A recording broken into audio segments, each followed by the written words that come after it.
இன்னைக்கான வீடியோ தாங்க வந்திருக்கு. வீடியோ வந்து சூப்பரா இருந்துச்சு அப்படின்னு தாங்க சொல்லணும். நம்ம வேலனோட அப்பா வந்து மாசா வந்து என்ட்ரி குடுத்துட்டாங்க அப்படின்னு தாங்க சொல்லணும். வேலன வந்து கழுத்த பிடிச்சு வெளிய தள்ளிக்கிட்டு இருக்காங்க ரத்னம். அந்த நேரத்தில அவங்க அப்பா வந்து, "என் மகன யார்றா வெளியில தள்ளுறது? நீங்கலாம் வெளியில போங்கடான்னு" சொல்லிட்டு அவங்களெல்லாம் வீட்ட விட்டு விரட்டுற மாரி தான் காட்டிக்கிட்டு இருக்காங்க. அதெல்லாம் பார்க்குறவங்க சேனல மட்டும் மறக்காம லைக் அண்ட் சப்ஸ்கிரைப் மட்டும் பண்ணிருங்க. ஃபர்ஸ்ட் எடுத்த உடனேயுமே வந்து நம்ம வேலன் வந்து பிறந்தநாள் ஃபங்ஷன் வந்து பயங்கரமா கொண்டாடுற மாரி தான் காட்டிக்கிட்டு இருக்காங்க. அது வந்து நம்ம வேத நாய்க்கு வந்து பிடிக்கல. இத எப்படியாவது தடுக்கணுமேன்னு சொல்லிட்டு உடனே வந்து அந்த இடத்துல ரவுடிகளுக்கெல்லாம் கால் பண்ணுறாங்க.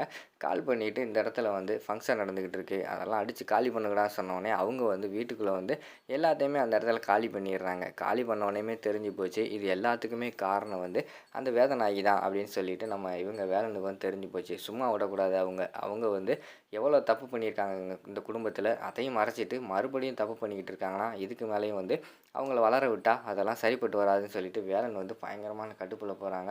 இங்கே பாருங்கள் மேடம், தேவையில்லாமல் வந்து என்னோட பிரச்சனையில் கிராஸ் ஆகிக்கிட்டு இருக்காதீங்க, அப்புறம் அவ்வளோதான் அப்படிங்கிற மாதிரி சொல்லிக்கிட்டு இருக்காங்க. ஏய் என்னடா சொல்கிற, நீ எல்லாம் என்கிட்ட வந்து பேசுகிற அளவுக்கு ஆயிட்டியா அப்படிங்கிற மாதிரி சொல்லிட்டு வேதநாயகி வந்து சொல்கிறாங்க. ஆமாம், நீங்கள் பண்ணுற வேலைக்கு அப்படி தான் பேசுவேன். நான் வந்து உங்கள் வயசுக்காக தான் இந்த மரியாதையை கொடுத்துக்கிட்டு இருக்கேன். அப்படி இருக்கும்போது நீங்களே உங்கள் மரியாதையை கெடுத்துக்கிறாதீங்க, அப்புறம் நான் என்ன பண்ணுவேன்னு சொல்லிட்டு எனக்கே தெரியாது அப்படின்னு சொல்லிட்டு அந்த இடத்துல வந்து அவங்க சொன்ன உடனே, என்ன அடிச்சிருவியா, இந்த அடி பார்ப்போம் அடி பார்ப்போம்னு சொல்லிட்டு அங்கனக்குள்ளே வந்து அந்த டேபிளில் இருந்த ஒரு பூந்தொட்டி மாதிரி இருக்குது, அதை வந்து எடுத்து கொடுக்காங்க. பேசாமல் நின்றுட்டே இருக்காங்க வேலன். நீ அடிக்க மாட்டியா, இப்போ பாரு என்ன நடக்குதுன்னு பாருன்னு சொல்லிட்டு அவங்களே அவங்க மண்டையில் அடிச்சுக்கிறாங்க. அடிச்சுட்டு அந்த இடத்துல எப்பா ரத்னம் அப்படின்னு சொல்லிட்டு கத்திட்டு அந்த இடத்துல கீழே விழுந்துடுறாங்க. கீழே விழுந்தவொடனே பார்த்தா சத்தம் கேட்டு அந்த குடும்பத்தில் உள்ள எல்லாருமே வந்துடுறாங்க. அக்கா என்னக்கா ஆச்சு அப்படின்னு சொல்லிட்டு ரத்னம் வந்து வராரு.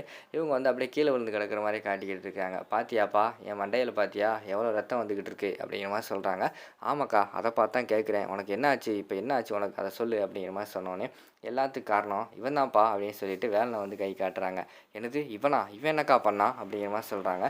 ஆமாப்பா, நீ பாவம்னு சொல்லிட்டு இந்த வீட்டில் ஒரு ஓரமாக இருந்துட்டு போகணும்னு சொல்லிட்டு நீ இவனுக்கு வந்து சாப்பிட்றதுக்கு சாப்பாடு, தங்குறதுக்கு இடம் எல்லாத்தையும் கொடுத்தேல, கடைசியில் அவன் என்னை இப்படி தான்ப்பா அடிப்பான், எனக்கு மரியாதை இல்லாமல் போச்சு அப்படிங்கிற மாதிரி சொல்கிறாங்க.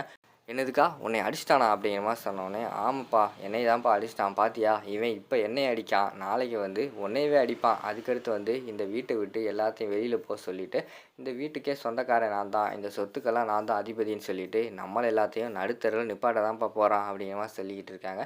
ஐயா நான் ஒன்றும் பண்ணலையா, நான் எதுவுமே பண்ணலையா அப்படிங்கிற மாதிரி சொல்லிட்டு வேலன் வந்து சொல்கிறாங்க.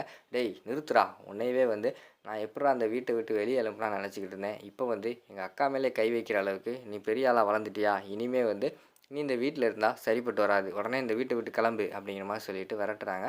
அவர் வந்து நின்றுக்கிட்டே இருக்காங்க. ஐயா நான் சொல்கிறது கேளுங்க, அவங்க பொய் சொல்கிறாங்க அப்படின்னு சொல்லிட்டு சொன்னோடனே, என்னது எங்கள் அக்கா பொய் சொல்கிறாங்களா, எங்கள் அக்கா வந்து பொய் சொல்கிறதுக்கு வாய்ப்பே கிடையாது, நீ தாண்டா எல்லாம் பண்ணியிருப்ப போடா அப்படின்னு சொல்லிட்டு கையை விறுவிறுன்னு பிடிச்சு கொண்டு வந்து வெளியில் வந்து விரட்டிக்கு வெளியில் தள்ளுற மாதிரி தான் காட்டுறாங்க. விறுவிறுன்னு வேலன் வந்து கீழே விழுக போகிறாங்க. அந்த நேரத்தில் தான் அவங்க அப்பா வந்து மாசா என்ட்ரி கொடுக்காங்க. மாசா என்ட்ரி கொடுத்து வேலனை வந்து தாங்கி பிடிக்காங்க. அவரை பார்த்தோன்னே எல்லாத்துக்குமே ஷாக் ஆயிடுது. ஏய் ரத்னம், யாரை வந்து இந்த வீட்டை விட்டு வெளியே தள்ள பார்க்குற, அவன் யாருன்னு தெரியுமா, என்னோட ஒரே பையன் சக்திவேல் அப்படிங்கிற மாதிரி சொன்னோன்னே எல்லாத்துக்குமே பயங்கரமான ஷாக் ஆயிடுது. என்னது சக்திவேலா அப்படின்னு சொல்லிட்டு வாயை பிளந்து நின்றுட்டு இருக்காங்க. என்ன ஆச்சரியமாக பார்த்துக்கிட்டு இருக்கீங்களா, நீங்கள் இப்போ நிற்கிற இடம், நீங்கள் வாழ்கிற இடம், உங்கள் சொத்து எல்லாத்துக்குமே அதிபதி இவன் தான், என் பையன்தான். அவனையே நீங்கள் வீட்டை விட்டு வெளியே அனுப்புகிற அளவுக்கு வந்துட்டீங்கல்ல, இப்போ அவன் நினச்சா என்ன ஆகும் தெரியுமா, ஏன் இந்த இடத்தோட எல்லா மதிப்பும் சொத்தும் அவன்கிட்ட தான் இருக்குது. இப்போ அவன் நினச்சா கூட உங்களையும் உங்கள் குடும்பத்தையும் எல்லாத்தையும் வீட்டை விட்டு வெளியில் அனுப்பிடுவான். ஏன் இந்த அமைச்சரை கூட வெளியில் அனுப்புகிற உரிமை அவனுக்கு தான் இருக்குது அப்படிங்கிற மாதிரி சொன்னோன்னே பயங்கரமாக ஷாக் ஆகிடுறாங்க. என்னடா இப்படி ஒரு ட்விஸ்ட்டை கொடுத்துட்டாரே அப்படின்னு சொல்லிட்டு, இங்கே பாருங்கள் இனிமேல் அவங்ககிட்ட பார்த்து நடந்துக்கோங்க அப்படின்னு சொல்லிட்டு விறுவிறுன்னு அவங்க அப்பா வந்து வேலனை வந்து வீட்டுக்குள்ளே கூட்டு போகிற மாதிரி தான் காட்டிக்கிட்டு இருக்காங்க. இவங்களுக்கு வந்து என்ன பண்ணுறதுனே தெரில, திரு திருன்னு முழிச்சுக்கிட்டு இருக்காங்க.